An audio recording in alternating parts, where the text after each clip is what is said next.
What's going on, guys? It's Greg here, aka NYPrepper. In this video, I want to review the Ruger Scout rifle, and I think this is the best general purpose rifle for a prepper and also for an outdoorsman.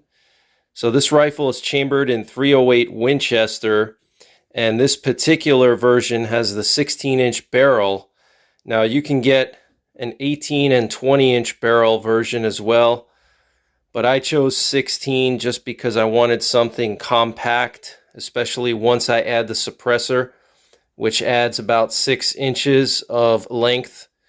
So I chose the 16-inch barrel, and I have the factory stock here, but I had it Cerakoted by a local gun shop. And here's the factory 10-round magazine that I spray painted myself. And this scope is the Swamp Fox Kentucky Long 2-12 by 44 power scope, which I think is just perfect for this rifle. Have an Atlas bipod here. And one thing that I did with this rifle as soon as I got it is I changed out the factory rail. So the problem with the factory rail is that it only comes up to here, so it only allows for forward mounting of scopes. And of course you could use the standard Ruger rings, but the problem with that is you would have to remove the rear sight, and that would eliminate your iron sights, which is one of the big reasons why I got this rifle, is because it comes with iron sights from the factory. So what I did was I purchased this XS rail, and it goes all the way to where the rear scope ring would mount, and it comes with a ghost ring sight, and it works in conjunction with the factory front sight blade, which is just a simple blade that's serrated. Works really good. I've shot it out to 100 yards, and I can get 1 to 2 inch groups off of the bench with these iron sights. And in general, this rifle has been very accurate so far. There was a good amount of break-in period. I think I'm up to like 200 or 300 rounds down range with this rifle, and I can tell the accuracy is starting to improve. When I first got the rifle, I would say the accuracy was probably just under 1 MOA in most situations. Now it's getting down to half MOA. I have taken it out to 500 yards numerous times already with both this scope and also my Burris thermal clip-on, and I do have some video footage of my range trips when I shot this out to 500 yards, so I'm going to attach that footage at the end of the video, and all my range footage will be at the end of the video, so you can see the groups and you can see the recoil and everything else. But guys, when you shoot this thing suppressed, it is just such a pleasure to shoot. The recoil is very minimal, and the noise level is very minimal. What I love about this rifle is that it's very short and very handy. This could make a great truck gun, a great camp gun, and for bugging out or SHTF, if you're a prepper, I think this is one of the best all-around rifles you can have because it is a bolt action. It's super reliable, and it's not just a normal bolt action, it's a Mauser style bolt action. Okay, so you have this big claw here, this big extractor claw, and what that does is it ensures reliable feeding and extraction. So you can literally cycle this rifle upside down from any angle, and you're not going to have a jam. If there's a catastrophic failure, if your brass expands too much, if it's overpressure or something, you have this really beefy extractor claw here that's going to grip it and pull it right out. Okay, so you have the ultimate in reliability with the Mauser style bolt, and you have the .308 Winchester, which in my opinion is one of the best all-around cartridges for North America, Europe, Russia, the Northern Hemisphere. And the reason why is that, number one, it's relatively cheap to either purchase loaded ammo or hand load. It's in the common .308 caliber, so there's so many different bullets out there. If you're a hand loader, you can go from light bullets like 110 grain bullets all the way up to 180s or even 200 grain bullets. If you're in bear country, you can use those 200 grain bullets. The nice thing about this magazine, this is an Accuracy International pattern magazine. It has a length of just under 3 inches, 2.98 inches. Okay, so you have plenty of room if you want to load your bullets out far. If you're using heavy bullets that are very long, you can load them out pretty far. You're going to have an extra 1/4 inch of space over the SAMI specs. Okay, so lots of room to load out to the lands or to use heavy bullets. This is a steel magazine, and I prefer the steel magazines. They're a lot more reliable. It's a single stack 10 round. They also sell 5 round and 3 round mags, which I think are perfect for hunting because you don't have this big mag sticking out. It's much easier to carry. So if you're just hunting, I would recommend the 3 or the 5 round magazine. But for SHTF or security purposes, get you some of these 10 round magazines. And these magazines load kind of in a unique way.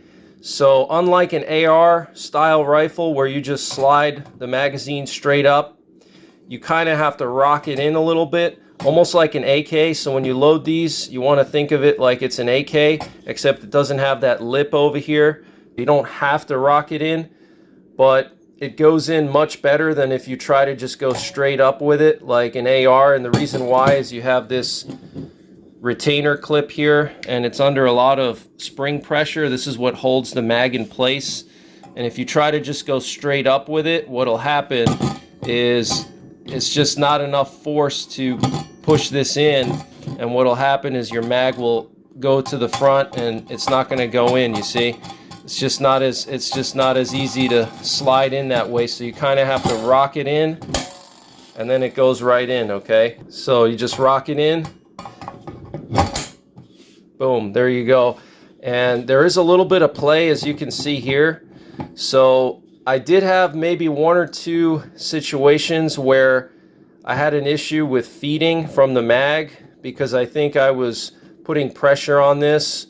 I think it was hitting the bench, and it caused the mag to be kind of at an angle rather than sitting in like this the way it's supposed to. It was kind of pushed down like that, and it caused a little bit of a feeding issue. So just keep in mind that could happen. Anytime you have a detachable magazine, there's always a chance of that, but reliability is really good, really smooth. Just an excellent rifle, guys. Reliable, accurate, lightweight. It's very, very handy. The factory Ruger stock, this is the synthetic Ruger stock, comes free floated. You can see there's a big gap there. So it comes free floated from the factory, and like I said, the iron sights are excellent. Comes with the iron sights. I do recommend getting a good Cerakote finish on the stock and on the barrel. It's always good to Cerakote if you can afford it. It's not that expensive, especially if there's a good local shop. But very handy rifle for SHTF, for bugging out, as a truck gun, as a deer gun, even for bear defense with 168 grain TTSX bullets loaded to around 2,600 feet per second. This will take down even a brown bear. And you got the Mauser style bolt here, which is super reliable. And 308 Winchester has a lot of energy, and out to 500 yards, there's really no difference between a 308 and a 6.5 Creedmoor. The 6.5 Creedmoor really starts to shine beyond 500 yards. That's where the 6.5 has an advantage over the 308. But for a prepper, for your average deer hunter, for your average big game hunter, most people don't shoot outside of 500 yards, okay? In SHTF, you're not going to be shooting beyond 500 yards that often. Same thing with deer hunting or bear hunting, big game hunting. It's more ethical to take a shot under 500 yards, because once you go beyond 500 yards, I don't care what cartridge it is, there will be wind drift, and wind is very unpredictable.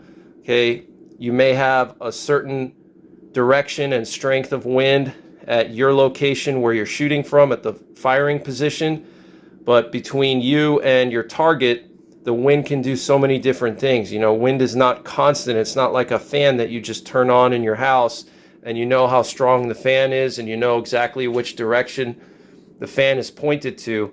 Okay, wind is like water flowing over rocks in a stream. Okay, it has a general direction. Let's say it's going downstream, but because of the rocks, the water can move in different ways. Okay, so that's how wind is.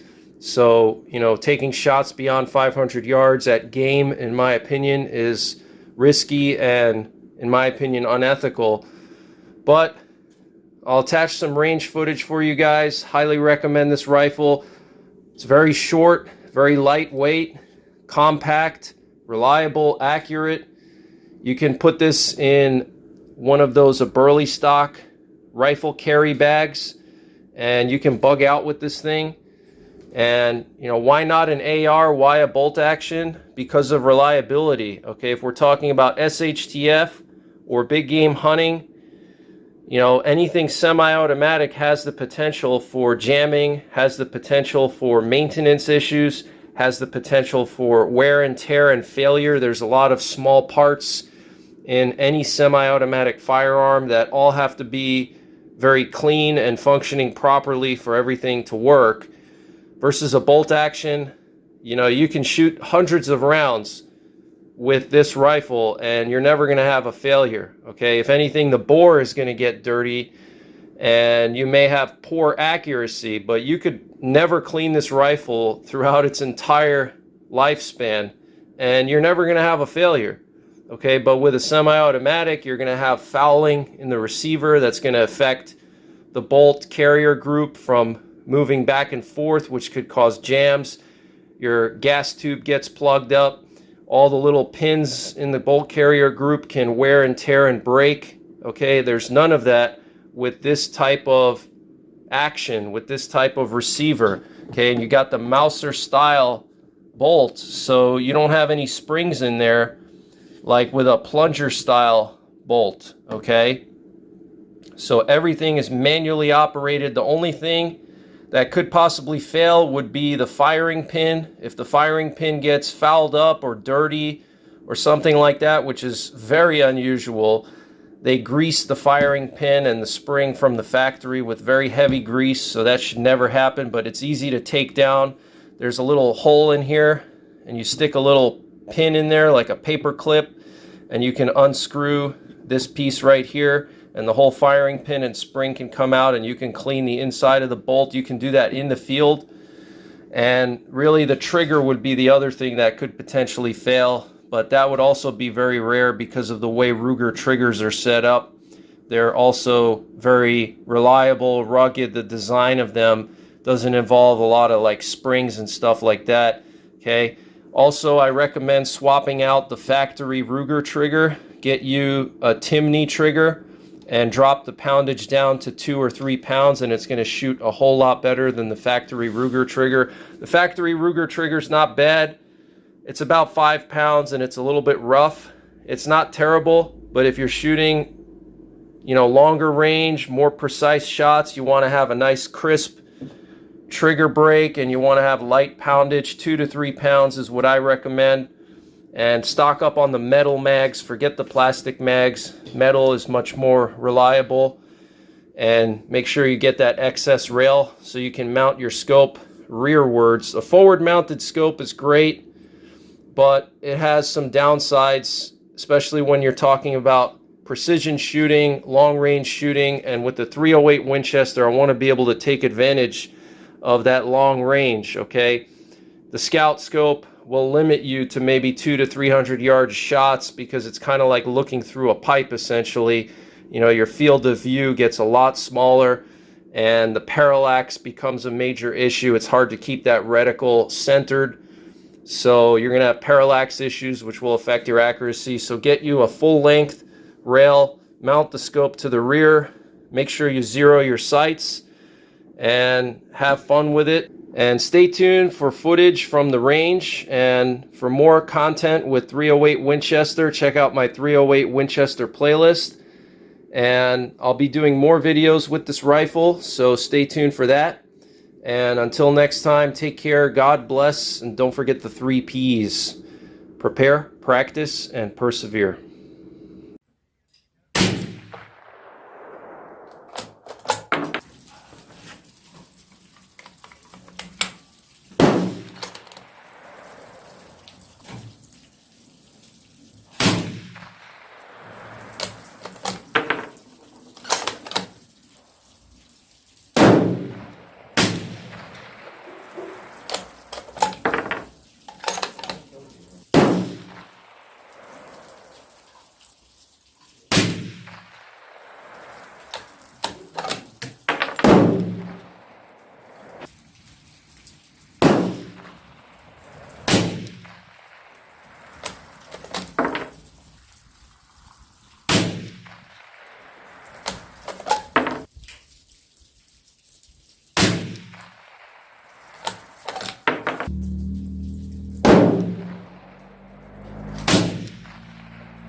All right, guys, so I think I got the Scout Rifle iron sights zeroed. I'm about 2 to 3 inches high at 100 yards, and that's the way I like it with iron sights. I like to have a 6 o'clock hold. That enables me to shoot further distances. I don't have to worry about the front sight covering up the target, especially with a very wide front sight. You're not going to really be able to hit your targets beyond 50 yards because the front sight covers up the whole target. So I like to set up a 6 o'clock hold, and at 100 yards, I'm just a few inches below the point of impact. The top of the front sight is just a couple inches below the point of impact. But I just took some shots at 200 yards. You can barely see the target down there. Just want to see what my point of impact was at 200 yards. But I think this rifle is excellent. So far, so good. Very accurate, low recoil, lightweight, and plenty of power for most situations.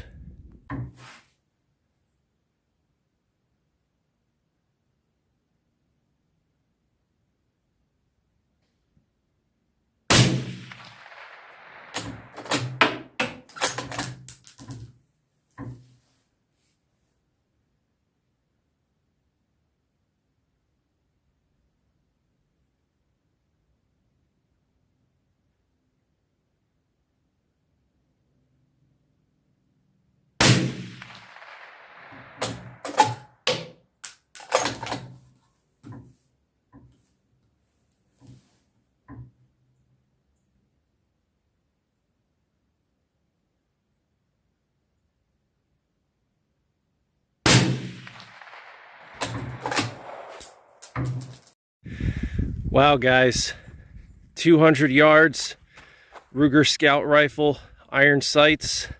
Here were my hits, 1, 2, and 3. And the top of my front sight was like right here. So basically perfect. Look at that.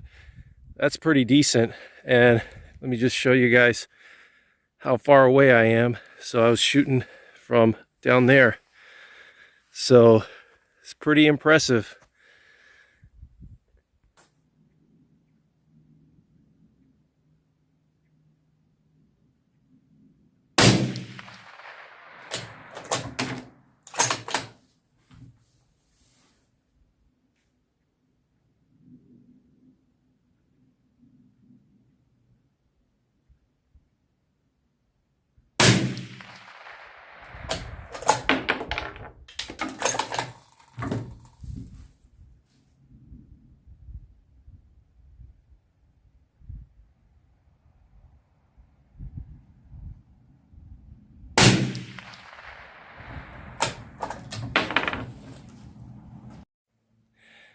All right, guys, Ruger Scout Rifle, first shots at 100 yards with the scope.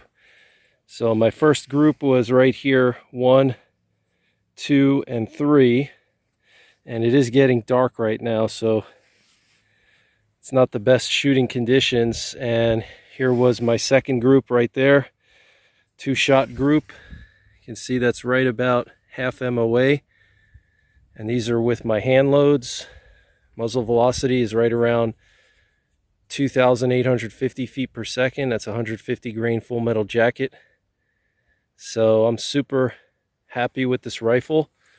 I read a lot of reviews online and people were saying that it can't group at all, that they were getting 2 to 3 MOA groups at 100 yards. And just like any Ruger rifle, they usually shoot right around half MOA if you do your part. And I haven't even done a barrel break-in yet. I've probably put like 30 rounds through the barrel and I haven't done any barrel break-in so far. So once I do the barrel break-in, it should get these groups even smaller, but I'm pretty happy with that. All right, guys, got the Ruger Scout Rifle and the Burris BTC V3 thermal. And I'm going to shoot at 500 yards with some 150 grain full metal jacket hand loads. Show you guys the groups. Do have a pretty strong wind coming in, so see what happens. See what kind of groups I get. on this windy winter day. The Ruger Scout Rifle, the thermal.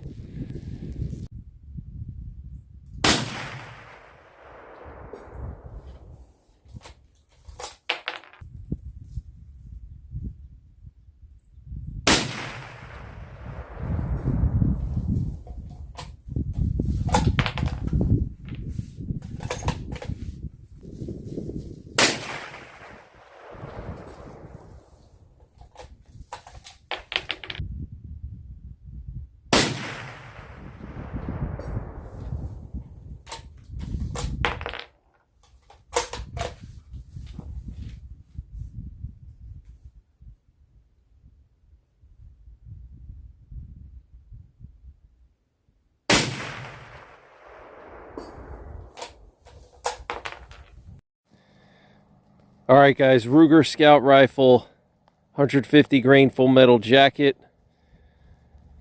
Burris BTC V3 thermal, 500 yards. Let me show you my hits.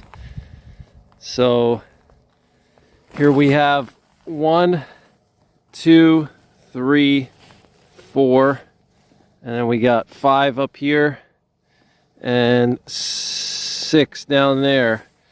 So we had 4 right here, 1, 2, 3, 4, 1 flyer up there, and then 1 flyer down there. But these 4 right here, I would say are really good, considering that, you know, it's a thermal, and at 500 yards, the thermal is not the most crisp, especially because I was shooting my suppressor without a cover on it. So some of the heat from the suppressor was blurring the thermal. But 1, 2, 3, 4, and I was aiming on the left side of the plate, so I was aiming like right here, so basically dead on. But I'd say that's a good group for a thermal at 500 yards.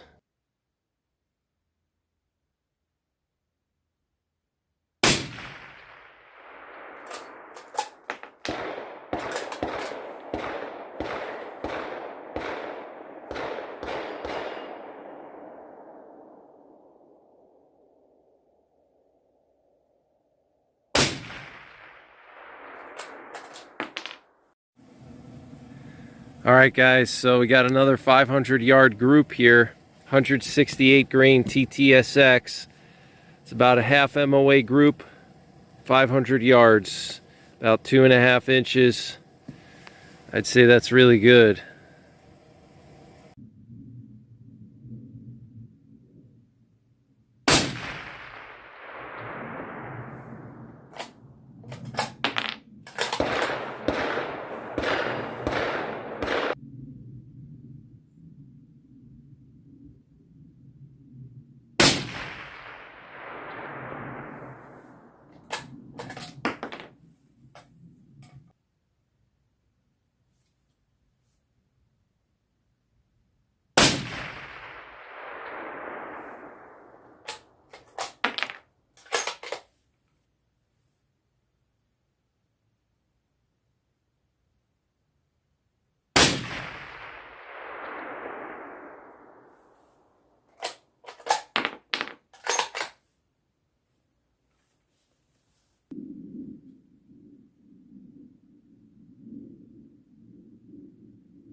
Alright, guys, wanted to show you some more 500 yard groups with the Ruger Scout Rifle with my thermal.